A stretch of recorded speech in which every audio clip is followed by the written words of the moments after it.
ஸ்ரீ குருப்யோ நமஹ.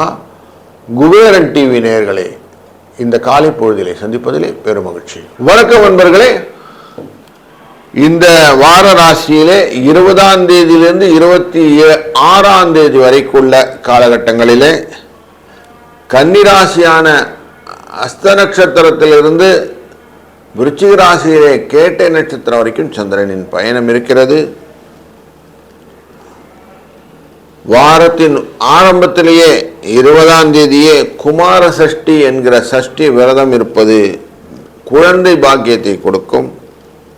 21ஆம் தேதி துர்காஷ்டமி அப்படிங்கிறதுக்கான துர்கையின் வழிபாட்டினாலே எதிரிகளின் தொல்லைகளில் இருந்து நீங்கலாம். 22ஆம் தேதி கருட பஞ்சமி அப்படிங்கிறதுல கருடனை வழிபடுவதனாலே இந்த பில்லி சூன்யம் அப்படிங்கிற விஷயங்களிலிருந்து தப்பிச்சு கொள்ளலாம். 26ஆம் தேதி சனி வக்கரம் அடைகிறார். 23ஆம் தேதி புதன் வக்கர முடிவாக இருக்கிறது. இப்படி ஒரு நிகழ்வை இந்த வாரம் உங்களுக்கு தாங்கி வருகிறது. இந்த கோள்களின் சாரங்களின் பிரகாரம் சூரியனும் குருவும் உச்சப்பட்டு, சூரியன் கடகராசியில் இருக்க உச்சப்பட்ட குரு அங்கே அமர்ந்து 2 பேரும் சேர்ந்து யோகபாரமாக அமைகிறார்கள். சுக்கிரனும் கேதுவும் சிம்ம ராசியில் இருப்பதனாலே எச்சரிக்கையாக பல காரியங்கள் செய்ய வேண்டும். அவசர கதியிலே எதுவும் பண்ணக்கூடாது.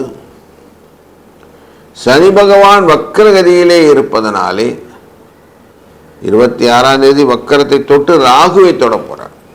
இப்போ எதையுமே பெருசாக பண்ணணும்னு அவசரமாக பண்ணணுன்ற எண்ணங்கள்லாம் வரும்.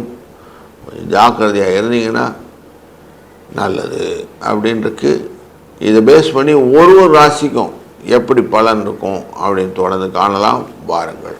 வணக்கம் கடகராசி நண்பர்களே. இந்த வாரத்திலே நீங்கள் செய்யக்கூடிய காரியங்களுக்கு பல விதத்திலும் நன்மைகள் உண்டு. எப்படின்னா, புதன் வக்கரகதியில் இருக்கிறார், வக்கர நிவர்த்தி ஆகிடுவார் 24ஆம் தேதியிலேருந்து. உங்கள் ராசியை நோக்கி வரப்போறான்னு அர்த்தம் ஆகிடும்.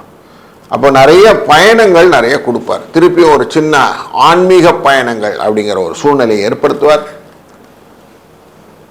உங்கள் ராசிக்கு 2ஆம் இடத்துல இருக்கக்கூடிய சுக்கிரன் கேது. சுக்கிரன் நல்லவர், உங்களுக்கு நிறைய பண வரவை கொடுத்துக்கிறார், ஃப்ளோலாம் இருக்கும். கேது இருக்கிறதால கொஞ்சம் டயர்சம் ஃபீல், ஆரோக்கிய குறைபாடு இதெல்லாம் கொடுப்பார். இப்போ 3ஆம் இடமான முயற்சி ஸ்தானத்திலே தான் ராசிநாதன் போய் உட்கார போறார். வாரத்தின் முதல் நாளே ஹஸ்த நட்சத்திரத்தில். அங்கிருந்து அவர் பயணத்தை 3, 4, 5 அப்படின்னு போவார். 3ஆம் இடம் உங்களுக்கு பயணத்தை கொடுக்கும், அசதியை கொடுக்கும், சகோதரர்களுடைய ஒற்றுமையை கொடுக்கும்.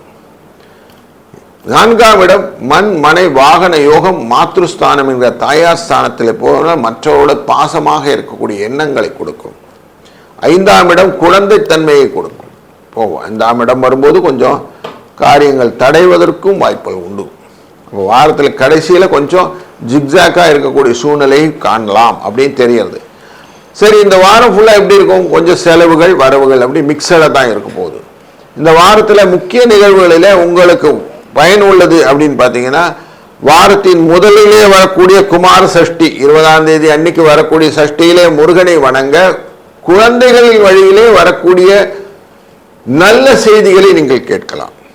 21ஆம் தேதி வரக்கூடிய துர்கையின் அஷ்டமி அன்று துர்கையை வழிபட கஷ்ட நிவர்த்தி ஆகும்.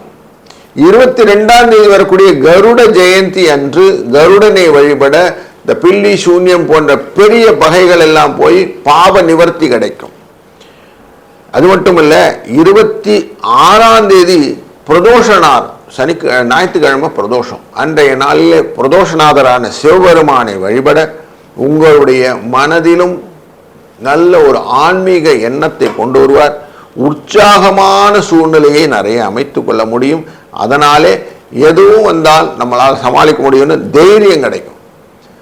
26ஆம் தேதி சனி வக்கரமாகவும் போகிறார். அந்த சனி வக்கரமாக போறது அப்படிங்கிறதுனால இவர் அஷ்டமத்தை நோக்கி தொடப்போகிறார் அப்படிங்கிறதுனால கொஞ்சம் காரிய தடைகள் உண்டு அப்படிங்கிறதும் இந்த வாரத்தில் பார்க்கிறோம். இப்படி காஷனும் இருக்கு, நன்மையும் இருக்குன்ற கலந்துன ஒரு சூழ்நிலை இருக்கிறதுனால 6, 8 என்ற அதிர்ஷ்ட எண்ணை பயன்படுத்துவதும் இந்த வாரம் முழுக்கவுமே முருகப்பெருமானை நினைத்து வழிபடுவதும் கஷ்டமே இல்லாமல் நன்மையாய் நடக்குவதற்கு டெய்லியே கந்தசஷ்டி கவசங்களை கேட்பதும் பரிகாரமாய் அமையும். ஸ்ரீ குபேரன் டிவியை பார்த்தமைக்கு நன்றிகள். மேலும் இது போன்ற தகவல்களை தெரிந்து கொள்ள ஸ்ரீ குபேரன் டிவியை சப்ஸ்கிரைப் செய்யுங்கள். மறக்காமல் பெல் ஐக்கானை கிளிக் செய்யுங்கள்.